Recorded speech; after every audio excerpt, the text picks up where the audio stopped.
Hi everybody, welcome to E Prime for this evening. I am Daedrin. Ina Kamoze teams up with Lila Ike for I Want You.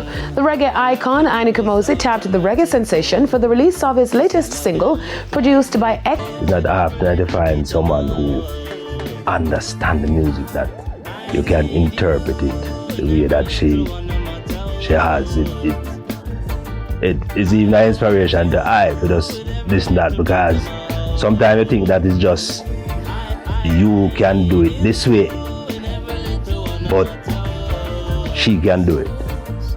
We just love that she can do it. When I first heard that, they wanted it to be a part of the song, it felt very special for me because we all know, if you're a reggae music lover or even just into the Jamaican music and culture, you know that Ina Kamoze is a force. I grew up hearing reggae. He's a legend. He's been in the music for so long, but this song still feels like. Eilish to release a new album. The happier than ever singer made the announcement early this week via social media.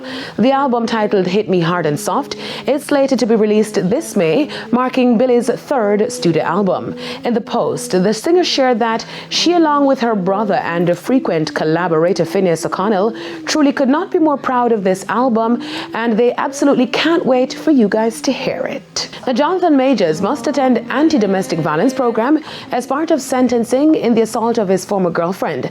A New York criminal judge ruled that the actor must do a 52-week mandatory in-person domestic violence prevention program for the assault and harassment of his former girlfriend during a domestic dispute.